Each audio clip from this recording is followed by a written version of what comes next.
Sveiki gyvi, čia Vidas Pinkevičius ir šiandien pakalbėkime apie tai, kokiagi yra nauda mokytis kūrinius mintinai. Kamgi iš tikrųjų reikia? Ar neužtenka vis tik groti kūrinius tik iš natų, ar neužtenka tik skaityti iš lapo ir šiaip mokytis, tobulintis kūrinius, bet kamgi reikia kūrinius vis tik tais mokytis mintinai? Kokią naudą tas duoda? Ar vargonininkui, ar apskritai muzikui? Tai mano ko gero pagrindinis atsakymas į šitą klausimą yra toks, kad mokymasis mintinai leidžia kūrinį išmokti labai giliai. Taip, dažnas iš mūsų net nesusimąsto, pavyzdžiui, kaip prasideda 25 taktas mūsų kūrinio, kaip prasideda 48. Net negalėtumėm pradėti ne nuo pradžių, ar ne? Tai mintinai grojimas, jeigu jūs mokotės gabaliukais arba atskirais balsais arba mažais gabaliukais po 4 taktus, leidžia jums iš tikrųjų tiksliai sužinoti, kaip prasideda jūsų 4 gabaliukas, 6, 8 gabaliukas, 25 taktas ir panašiai. Jūs labai iš arti tą kūrinį sužinosite. Ir tada pradėsite pajausti, kad tas kūrinys tampa ne tik to kompozitoriaus jau parašytas, bet jis tampa jūsų. Ir tai labai labai naudinga įvairiems dalykams muzikiniams, ar improvizacijai, ar apskritai muzikalumui vystyti. Nes būdavo pasakojimai apie Beethoveną ir kitus didžiuosius kompozitorius, kad jie begalę kūrinių mintinai išmokdavo, begalę fugų. Reiškia, pavyzdžiui, jeigu nori žmogus išmokti improvizuoti fugą, tai vienas iš svarbiausių dalykų yra kuo daugiau išmokti mintinai tų fugų, kad paskui suprastum tų fugų struktūrą ir galėtum pats jau jas kurti ar vietoje, ar popieriuje.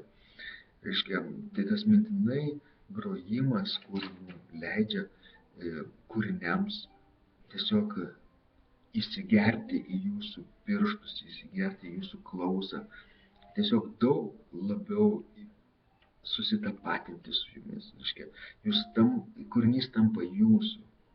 Tai va čia toks svarbiausias dalykas. Tai aš visada sakau, kad nebūtina visus kūrinius mokytis mintinai, nes aišku, tai trunka labai daug. Tik pačius geriausius, tik pačius vertingiausius, kuriuos jūs manote, kad vertinga, kuriuos jūs norėtumėt groti ilgą laiką, kuriuos norėtumėt prisiminti po 5, po 10 metų. Yra juk tokių kūrinių, ar ne? Tai vat pasinaudokite arba Duprem mokymosi mintinai metodų, arba Helmuto Valchos mintinai mokymosi metodų ir pamatysite, kad tie kūriniai po truputį tampa jūsų ir jūs galėsite jau labai labai gerai iš arti jos pažinti. Kitas momentas, grojant viešai kūrinį, pavyzdžiui, draugams ar pažįstamams, ar netgi koncerte, arba per pamaldas, pavyzdžiui, grojant mišių metu, kokį nors kūrinį ar vargonais, pavyzdžiui, galite pajusti, kad jeigu kūrinį grojate mintinai, jūs galite pajusti tokią didelę baimę. Bet yra vienas didelis momentas. Jeigu mokotės kūrinį mintinai, bet grojate viešai iš natų, tai ta baimė dingsta.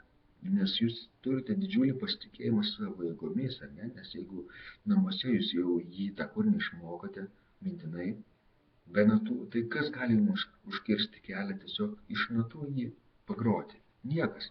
Joks kliuvinys. Nieks neišblaškys, nes jūs giliai tą kūrinį mokotės. Tai vat nors ir neplanuojate groti to kūrinio viešai mintinai, aš visada rekomenduoju vis tik tais jį išmokti mintinai savo, o jau groti galite pasirinkti, ar mintinai groti viešai, ar ne mintinai, ar iš natų groti. Reiškia taip, tokiu būdu.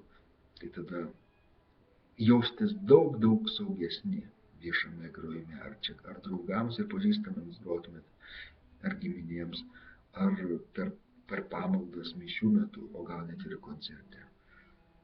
Tai labai labai sveika.